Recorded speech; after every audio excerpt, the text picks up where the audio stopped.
संध्या एक समाज सेविका थी। महिलाओं के खिलाफ अगर कोई भी अत्याचार कहीं पर भी होता तो संध्या वहां पहुंच जाती।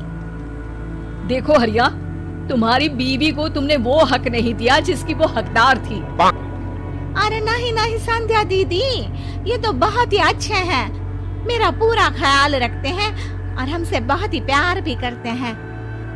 अरे सब बकवास है। मुझे तुम्हारे पड़ोसियों ने बताया है कि तुम माँ बनने वाली हो।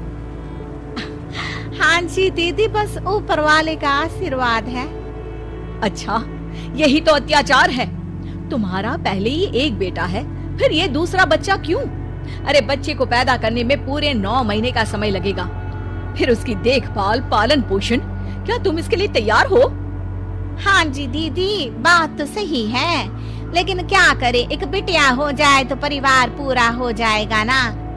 यही सोचकर हम लोगों ने बच्चे का फैसला किया था।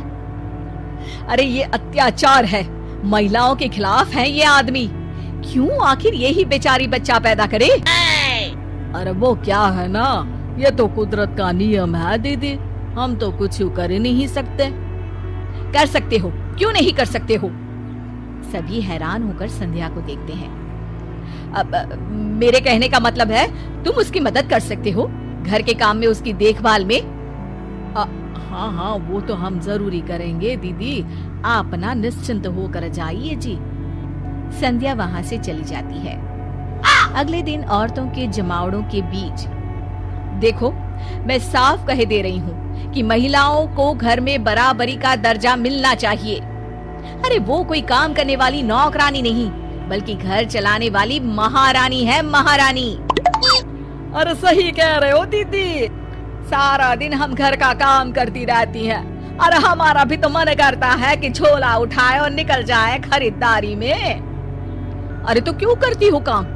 2 दिन ना करो, सारा परिवार सही हो जाएगा। हाँ संध्या दीदी सही कह रही हैं, झाड़ू पोछा, बर्तन, कपड़ा, खाना और न जाने कितने काम हैं जो हम लोग बिना शिकायत के करती रहती हैं, लेकिन हमें वो इज्जत, वो हक नहीं मिलता जिसके हम हकदार हैं। संध्या वहां से भी चली जाती है। एक दिन संध्या घर में बैठकर चाय पी रही होती है कि तभी कुछ आदमी और बूढ़ी औरतें उसके घर आ जाती है। अरे कौन है संध्या यहाँ? मैं हूँ संध्या, और किसने आप पर अत्याचार किया है मुझे बताएं, मैं खबर लेती हूँ उसकी। एक बूढ़ी औरत के साथ संध्या का हाथ हमेशा है। अरे बस करो, लोगों को भड़काती रहती हो, हमारा घर खराब कर रही है। क्या बकवास किया है तूने मेरी बहू के सामने हैं? अब ना तो वो घर में हम लोगों के लिए खाना बनाती है, ना इन छोटे बच्चों की देखभाल करती है। आखिर कब तक, मैं कहती हूँ आखिर कब तक हमारे समाज की औरतें खाना बनाएंगी? अरे ठीक कह रही है बहन जी, अब हम एक काम करते हैं, हम घर संभाल लेते हैं और औरतों को कहते हैं कि बाहर से पैसा कमा लाए। अरे वो भी तो जरूरी है ना, कमाएंगे नहीं तो खाएंगे क्या? संध्या सोच में पड़ जाती है। तभी वहाँ वो औरतें भी आ जाती हैं जिन्होंने संध्या के कहने पर घर का काम करना छोड़ा था।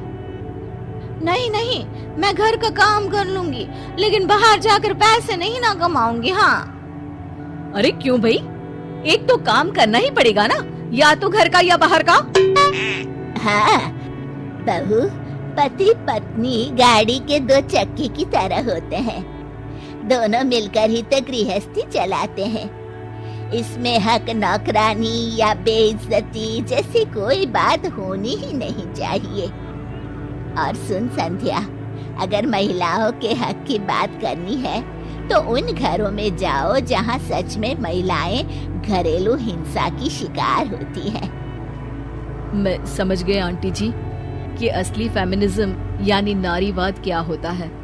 मैं आगे से ध्यान रखूंगी कि मेरी कही बात सिर्फ हवा में फेंकी तीर ना हो।